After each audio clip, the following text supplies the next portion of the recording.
for us. We all love Wekiwa Springs State Park very much. It's very important to us. And so anything to do with it, we're there. I don't know what happened just now, but let me just introduce you and then we'll figure it out. He's been with the Florida Park Service for 18 years, starting as a volunteer at Crystal River Archaeological Site. And he's been managing Wekiwa for 8 years.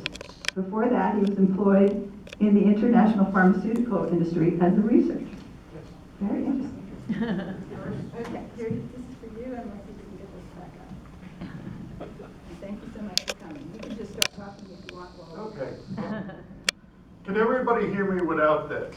Yes. I am kind of loud, so.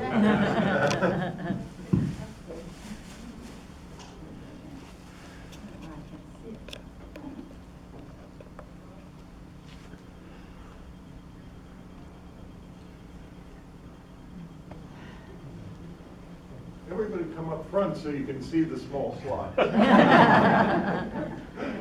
Bear with us, we'll get this in a minute.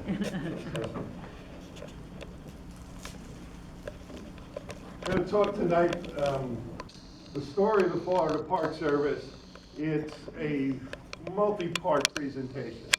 Talking a little bit about the history and the founding of the Park Service, a little bit about the business for people of the Florida Park Service statewide, what we do with our mission, and then I'm going to end up speaking about the history of Wekiwa Springs itself.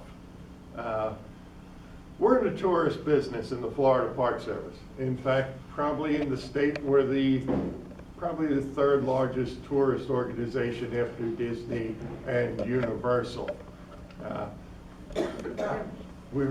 We're up. Okay, so that's the lead-in slide. Just hit the arrow. There we go. The story of the Florida Park Service. All right. Well, it seems a little off, but that's fine. We've been around since 1935. In the early years, we were a uniform service, but the history was never written down. So we have the uniform history. We've gone through many changes in uniforms, but the initial reason we were formed and what we do has not changed. So the Florida Board of Forestry in 1935 was directed to form a system of state parks.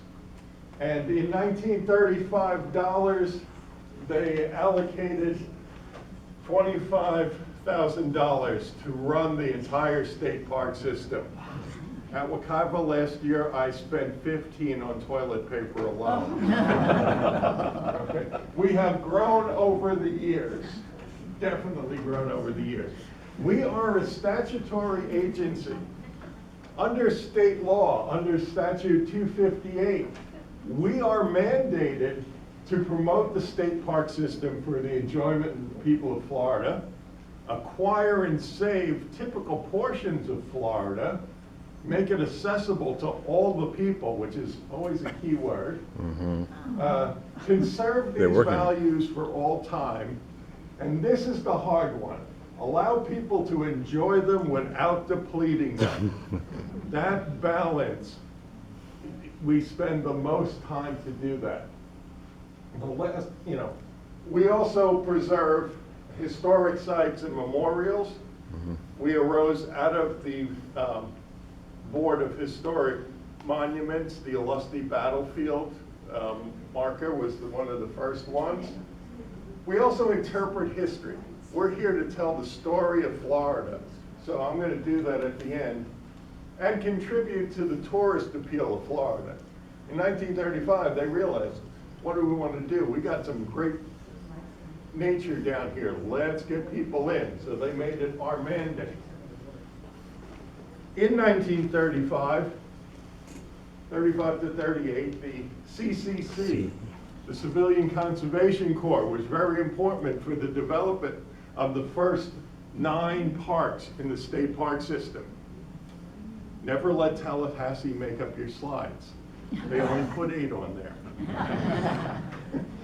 But the original parks were Florida Caverns, Gold Head Branch State Parks up in Keystone, Highlands Hammock, Hillsborough River, Torreya, the Swanee River, Olino, where I actually started as a ranger, Fort Clinch, and Mayaca down south. Really? Those were the original 9 that came up. Today, if we look in, to promote the enjoyment and acquire typical domains of the state, here's our map, okay? When I worked in the pharmaceutical industry, we always said in every presentation you have to have an unreadable slide. Here's mine. But the take-home message from this unreadable slide, all the white marks are state parks. Mm-hmm. We have 175 now, state parks and trails scattered all over in every representative district, every senatorial district. Every county has pretty much one state park in it for the people to come in and enjoy. So we're pretty much making that end of our business. Are we accessible to the people? Which was another issue.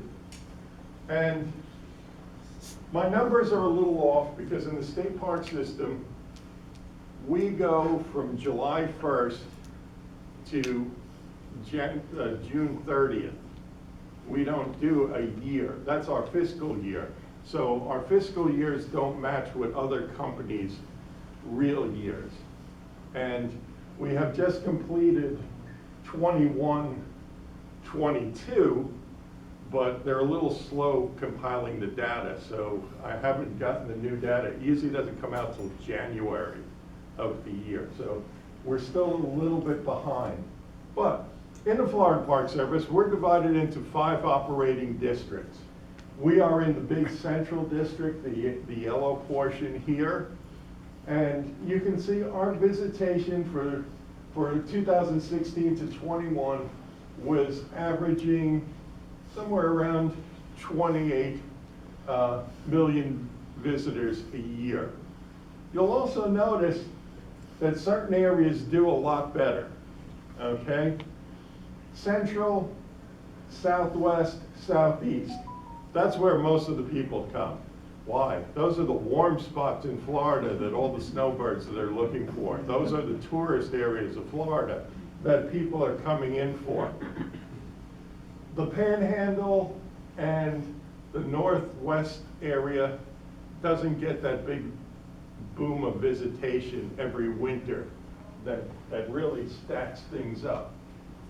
Now, when we say contribute to the tourist appeal of Florida, and I keep touching that, okay. When people think of Florida, they think of Disney, they think of Epcot, they think of SeaWorld here, and from 2016 to 2020, you can see in the Florida Park Service as a whole, we have more visitors than any one of those things at a time. Mm-hmm. Now, that's Disney, Magic Kingdom, and Epcot. When you add all the other Disney creations onto it, yeah, they surpass us. When you throw Universal in there with all their other things other than their main theme park, yeah, they do surpass us. But we still, more people come to us than them. And the trend continues. You can see when COVID hit, they shut down, they took a big hit. The park stayed open because we had wide open spaces for people to come and recreate. Our visitation took very small drop from COVID.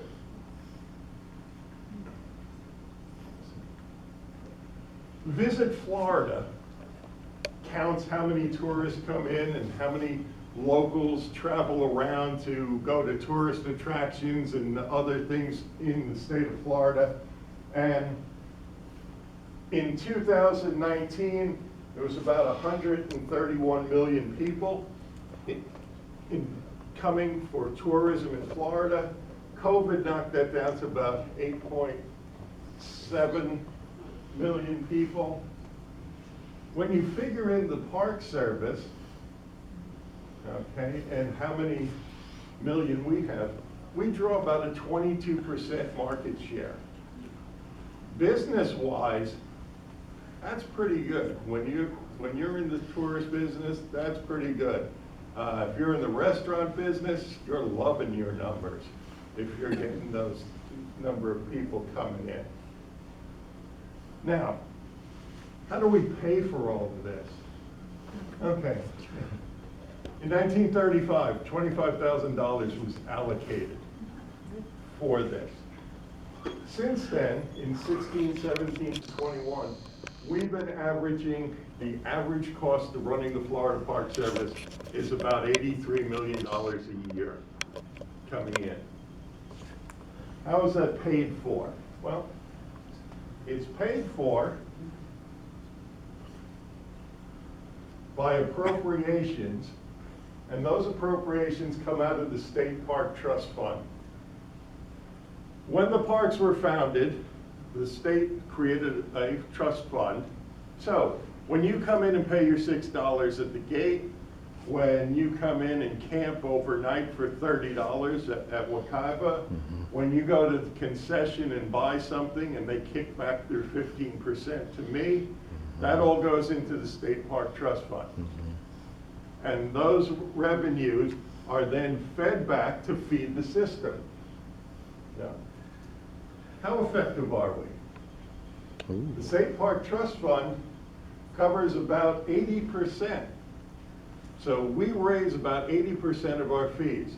Now, as government agencies go, one agency beats us, the lottery.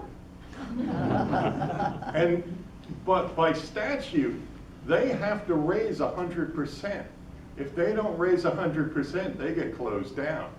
That's in their state charter. The next closest one is behind us, is 40%. And would you be surprised if you found out it was the Florida Highway Patrol? And you know how they get their money. So we are one of the main money-raising systems for Florida. Now, you can see there's red there. We don't cover all of it. We're covering 80%. Where does the rest come from? There's what's called the Land Acquisition Trust Fund. This uses dock stamp money. So the original people in 1935 said, hey, if we want to preserve land, let's do it by taxing the people who are buying and selling land. So when you sell a house and you pay that document stamp tax, that goes into the Land Acquisition Trust Fund, and that fills in the rest of the percentage there. There are no general revenue fees that go to the state parks. General revenue, it's the 6% that you pay at the supermarket on certain items, services, taxes paid on goods and services, additional hotel fees. None of that comes to us, which we always laugh and just politely smile when we have the upset visitor who goes into the tirade, my taxes pay your salary. No, they don't, but we don't want them to explode or get more violent, so we let it go. We do generate tax revenue because our services are taxed. So the Park Service generates on average almost $200 million that goes into that general tax fund. So we are supporting other programs and other agencies within the state by our operation.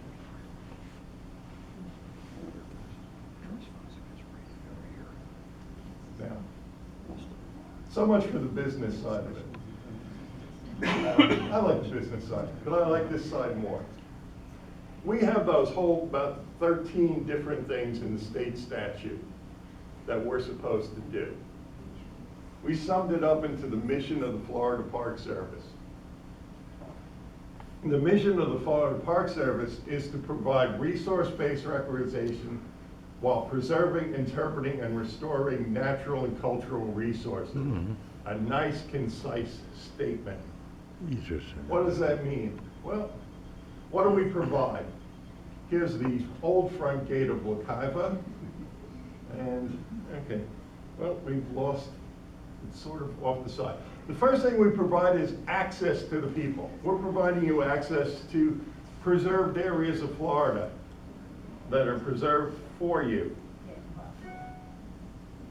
We also provide facilities for you to use. We just don't say, here's the woods, go at it. We give you campgrounds. We give you parking areas where you can come in. So there's facilities designs. This is the new campground, and this is an artist's rendition of Gamble Rogers over on the Atlantic coast. So the seaside campground was so popular, they had to expand. They had so many visitors. So they put in new facilities on the A1A side of things. Just inviting you into our house and then letting you have at it, that's like inviting your friends over and then leaving to go bowling or something. So we provide interpretation. We provide rangers to give those programs. This is Marjorie Kinnan-Rollins. This is the former manager there. She's dressed up in period clothing. She was Marjorie's housekeeper. That's the story. So as Marjorie's housekeeper, she's telling school students about Marjorie, the books, the orange groves, and that period of Florida. And of course, Blue Springs, we provide the natural experience. You know, we've got cameras so that you can actually go online and follow the manatees. And then come summer, when the manatees have gone out, there's swimming in that area. So we come to the old question, okay, resource-based recreation? Yes. Resource-based recreation is using what nature provides. You can hike, you can ride your horse, you can go surfing here. You're not going to find a basketball court. You're not going to find a baseball diamond. That's the county parks. That's their business. We are the wildlands and giving you the opportunity to get out there. We used to joke around and say, you'd find water in a state park, but you'll never find a water slide. Until we bought Weeki Wachee. But we bought Weeki Wachee and its water slide to protect that piece of disappearing Florida history.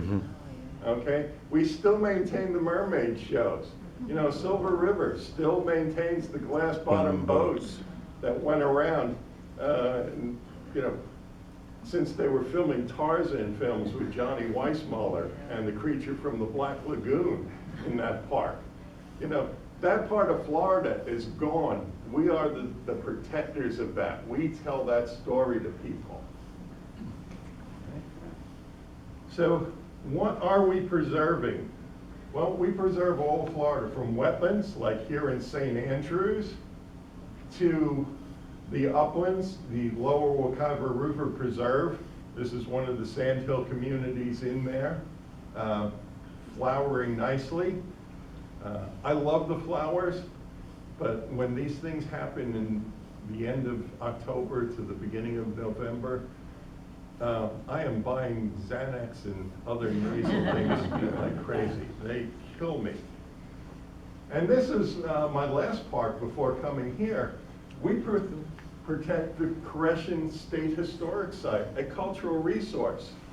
If you don't know about the Koreshans, they were a communistic religious cult formed in 1890 that came to South Florida. And not only were they sort of a cult, but they were shrewd businessmen. They brought lumber mills. They brought concrete works. They brought iron works down, all to build their utopia. But they weren't afraid to sell it out. So in South Florida, the Koreshans probably have the greatest influence of getting Fort Myers and Naples built well ahead of anything else. They worked with Baron Collier to put in the Tamiami Trail, the original way to get from Tampa to Miami. It went through the Koreshan settlement. They built a hotel and a gas station. Okay, these were business people. We tell their story today. This is the founder's home. Dr. Teed lived in here. He called himself Koresh after the Bible. No relation to the Koreshans in Waco, Texas. This was the original group in the 1890s. So, what about Wekiva? Okay, Wekiva's got a lot of history too, and a lot of settlement. And we call it a rich land. And if we look at just the natural communities, there are some 23 distinct natural communities within the Wekiva River Basin State Parks. Sandhill, Hydric Hammock. Our Sandhill is the best. You know, if you go the Florida Natural Areas Inventory, they have their ratings of these different communities, and when you look up Sandhill, you know, for what a Sandhill should be like, it says see Wekiva. It actually does. We are the ones. Mesic Flatwood, scrub areas, spring runs, blackwater streams, and there's also some altered land types. There's areas that have been developed. There's areas that are pastured, especially in the Rock Springs Run State Reserve. There was the big dairy farm up there, which is now partially under the 429 Parkway project. And of course, utility corridors and roads go through the park. We have 3 major gas transmission pipelines that go under park property, which they have an easement with us. As far as flora and fauna, we have a whole bunch of species, but we really only keep account really of the imperiled ones. We have 44 imperiled animal species that habitat within the Wekiva River Basin State Park. Sherman fox squirrel, Florida scrub jay, the Florida burrowing owl. We have a number, and it's off the end of the slide there, we have a number of 19 imperiled plant species that are within the park area. Some, like the hand fern, the giant orchid, star anise. We have the largest recognized population of star anise within Florida. It's in our park. So, the other thing that we have a lot of in Wekiva,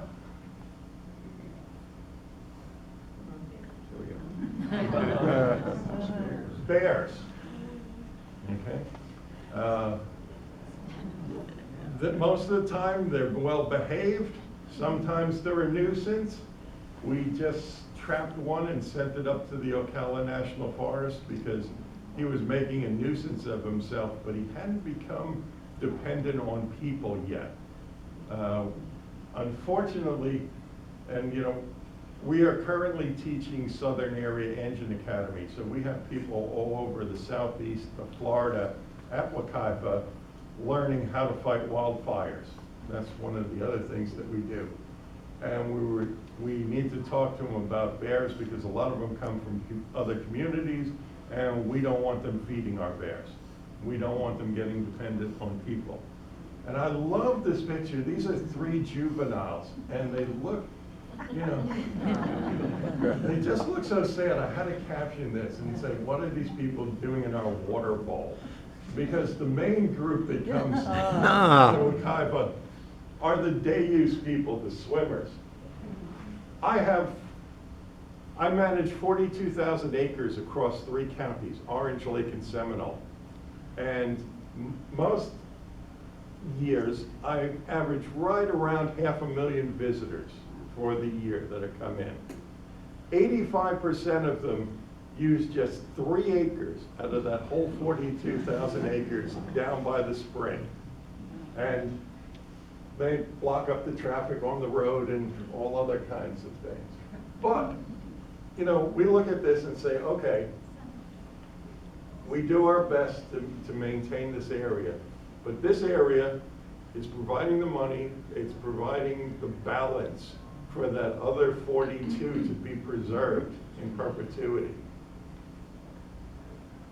So, Wekiva, not only is it used today, has been used throughout history by almost all groups from the First Nations that were here. We have the Paleo-Indian period in various middens dating back to 12,000 before the current era, the Archaic period, all the way up to the St. John's, which goes up until about the time of Spanish occupation of Florida. So the native population used this. The first people that came to the Wekiva area, well, was slave trade, was plantation owners came down, you know, for indigo, for oranges, believe it or not so much cotton. Indigo and oranges were the big things. And Peter Buchanan owned one of the major plantations within the area. The other one was a man named Gelb.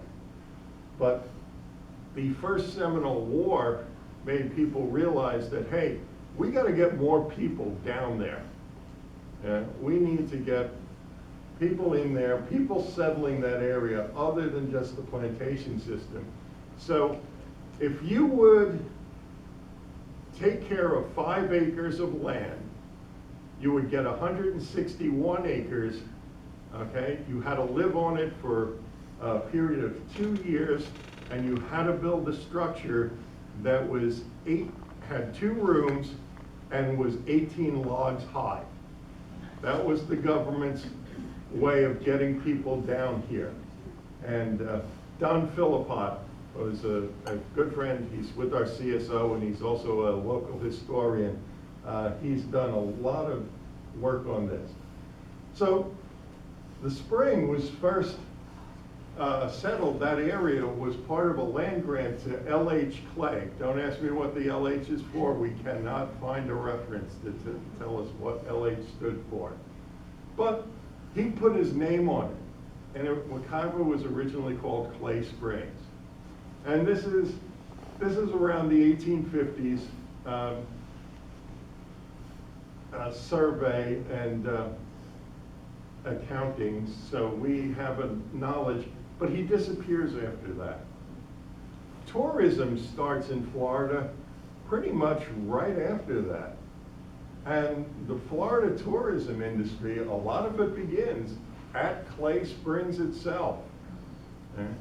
And it was started by Jacob Brock, who lived in Jacksonville and used to run steamships down. And he'd bring them down to what is now Wekiva Island. They would come down to Wekiva Island, pick up the indigo, the oranges, bring them out. He started running trips down for people to stay down here.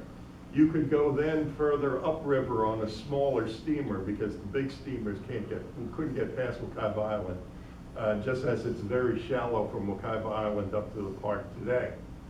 Amos Smith came down in 1887 and established a wine country, a wine area, using the local grapes and various fruit wines, and started exporting them. Because of this, a village of Clay Springs was established. And from the Orange County records for 1885, we get this picture of the village of Clay Springs. And there was 4 streets in Clay Springs, and the reason this is in there, it's in the fine print that it's not here.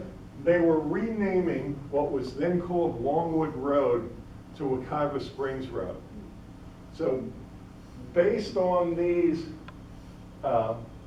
map reference points that are included in there, we have been able to place this today on the map.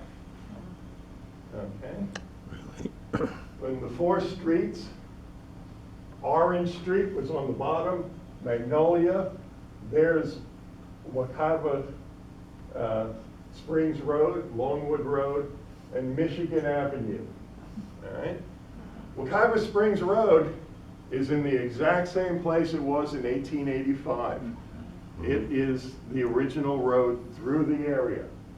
And if you look here, you can see sort of a darker square. That's the county's retention pond. And next to that retention pond, there's a small street, I think it might be Azalea. That is Michigan Avenue, but they line up exactly. The other roads have since disappeared into housing development, so they are no longer available in the area. We also, in our playing around with maps and all, the tourism industry created 2 hotels in the area. The first hotel was created by Mr. Stevenson of Kansas City, and it was called Tanye Wata, the Healing Waters Hotel. We don't have a real good location for it. We don't have a real good picture of it either. But in 1889, when they were building the Apopka to Clay Springs Railroad, here's the work crew in this very grainy picture. The hotel was 3 stories tall. That's it in the background that we believe. And we did manage to find a old U.S. Geological Survey map, which gives the township sections and ranges, tells us where the railroad ran, and has the hotel located on it.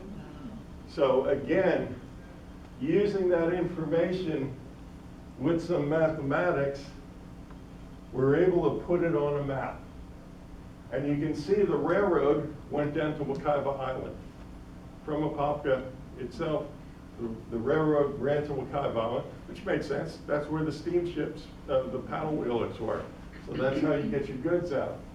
But it puts it right in the developments across the street. So Sweetwater Oaks Golf Club, it is somewhere in their property, give or take a few hundred feet. There was a second hotel that was built later that was actually built on the property of Wekiva Springs State Park.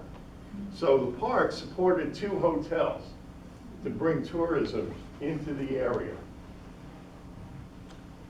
The second one, actually, the whole development of this area, a Major John Steinmetz from just outside of Philadelphia, where I went to school, came down in 1898. Big orange groves, and built the bathhouse down at the spring. You ever go into the spring and you wonder why there's those whole bunch of pictures, and we always wondered why they were all grainy and striped on here. So these are bathers in the spring around circa 1900, give or take. The ladies on the porches up there by that are dressed in their long, finest dresses. This was the place to go. You got dressed up when you came to Wekiva at the time. But we could never figure out why the pictures were so grainy. Here's another picture of people coming in. So, yes, women in bleached white shirts, very pressed, with ties. That's a day out at the park. That's not the way they dress today. But one thing that we noticed in those grainy pictures, there were a whole bunch of little pavilions scattered around the hill that were screened in. And we imagine, we don't have a thing saying what the price was, but we imagine you could rent one for your family and be in this screened in porch enclosure and away from the mosquitoes for a day at the park. The other thing that Wekiva had that was put in around 1900, 1906 was the Wekiva toboggan. And you have this board coming down from a building, 2 rails, and you got on this thing with wheels, and you went down and splashed into the water. And there's 2 people on this one and 1 guy on the front one who's looking back kind of scared because as it works on gravity, the higher weight, they are probably catching up with him as he's going downhill. So, in the winter of 1894 and the spring of 1895, several freezes killed the orange industry, killed Steinmetz's orange business. And his orange warehouse, he turned into a roller skating rink. All right, so he just shifted and went into full tourism. The tourism was not affected by the freeze. And unfortunately, we don't have any idea where that roller skating rink is. We believe it's probably on the other side of Wekiva Springs Road outside the property, but we cannot locate it. We also have some problems locating the new hotel that he built in 1906. We believe it's just down from the second parking lot there. And this was the top end for hotels at the time. And, you know, the new hotel, 12-foot ceilings, 10-foot veranda, well ventilated, all opening screens, lighted by acetylene gas, new iron beds with the best mattresses and canopies, porcelain bathtubs and toilets. Okay, so all the modern conveniences were built in this 1-story hotel around the spring. And here's where things, when this went in, Steinmetz did a name flip. Wekiva became the name of the spring, not Clay. He was trying to make this a health resort. Who wants to go in Clay Springs? You know, it doesn't market well. He marketed, advertised it at Wekiva Springs, Florida, Wekiva Springs water, okay? This water is today we still have people taking water out of Florida, but it cures rheumatism, kidney and bladder troubles. He was advertising at the time, come to Wekiva, this is good for you. It comes out of the Florida aquifer, okay? I've been drinking it for 24 years now. I'm sure many of you have been drinking it for a lot longer. My knee still aches a lot.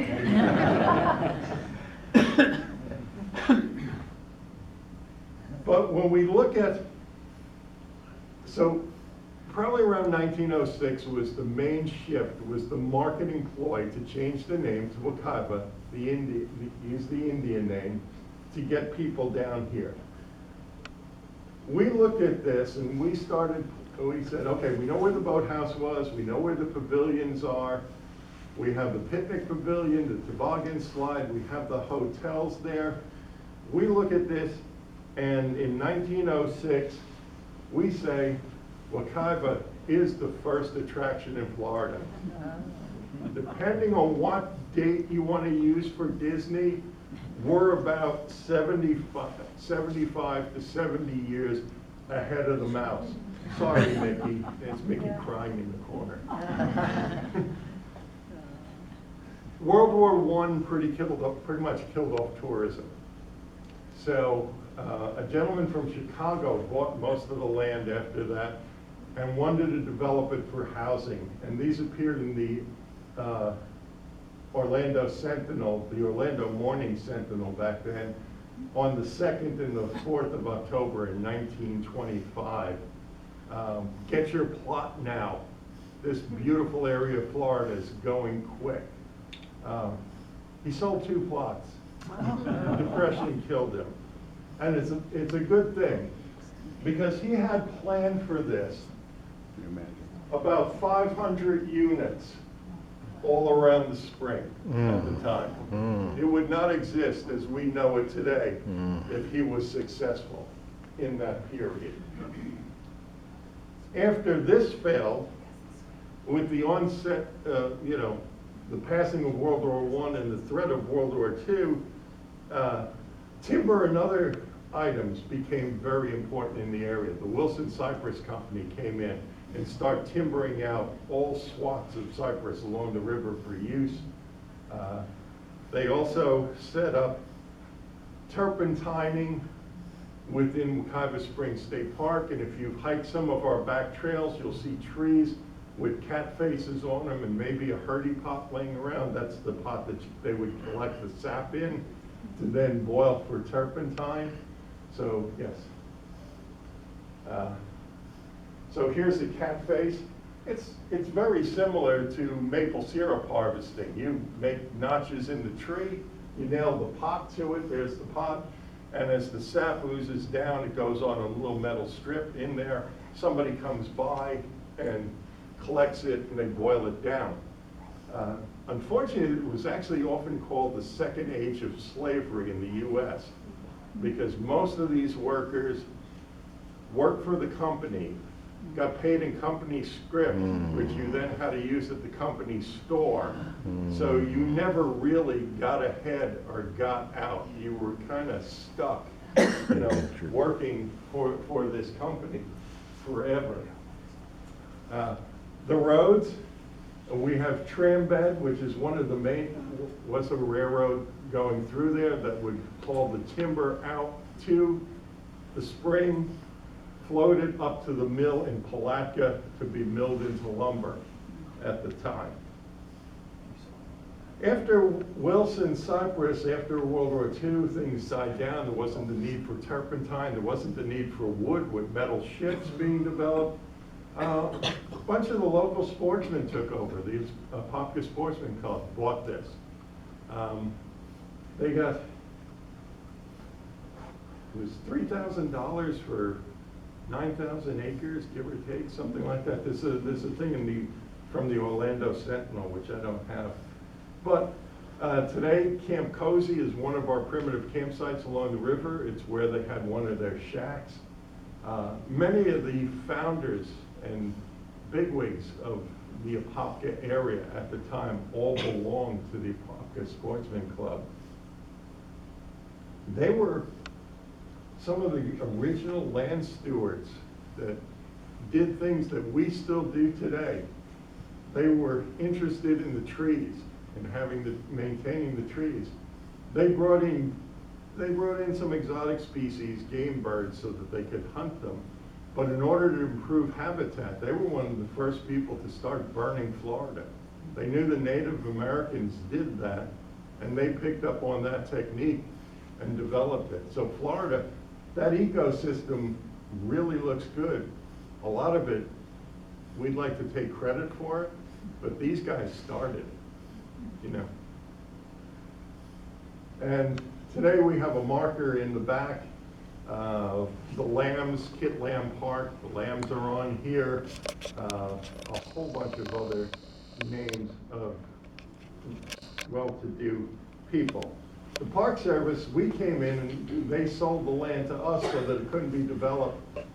The park opened in 1970.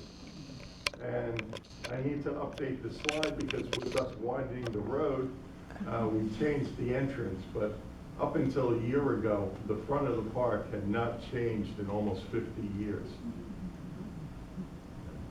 Coming to Wekiva has never been easy. In the 1860s, it took you a paddle wheel boat to get up there. Then when the Apopka Railroad was built in the 1890s, you could come up from Apopka for the grand total of a 25-cent round trip, 15-cent one way to the park. You weren't in a coach, you were on boards on a flatbed railroad car that was being dragged up there. Okay? The park opened in 1970 and closed within the first year. We reached our carrying capacity. We have a carrying capacity. How many people can use the natural area at one time? First year, bang, met it, closed. Jim Steverson. Jim Steverson was a former ranger, manager, head of the organization. He took a lot of pictures. He has the traffic jam picture from 1977. And there was always traffic out on the road. And that is from 2001, the gridlock at the front park. So, as we say, it's never been easy to get here. Inside the park, the spring pretty much remains the same today as it did back then. The slopes in the areas, there's no real changes on that. In other areas of the park, we have done some development. We have our youth camp out there, which was developed along with the Florida Federation of Garden Clubs. And due to the central location of Orlando, Wekiva has become the training center for the Florida Park Service today. Every ranger since 1975 comes to Wekiva for then 2 weeks, now 1 week, to learn the business of the Florida Park Service. So that when you go to the Keys or you go to the Panhandle, you get the same visitor service throughout the state from our staff. We bang that message into them.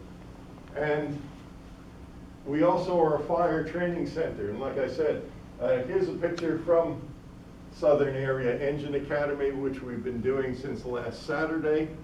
So people come in, we teach them how to lay hose, we teach them how to use trucks, and today was their final exam. Well, tomorrow's their written final exam, but today was the real final exam. We set the woods on fire and they have to put it out. Okay. We have 36 students, 12 engines. There's 3 personnel per engine. So we have 12 engines in this year's academy. We have 30 cadre and instructors, myself being one of them. You know, so we keep a good eye on them so that it doesn't go, you know, too bad. And with that, that brings me to the end of my talk about history. Again, I'm Robert Brooks. I am a park ranger. I also happen to be the manager of this facility. I thank you for your time and your attention tonight. And if you have any questions.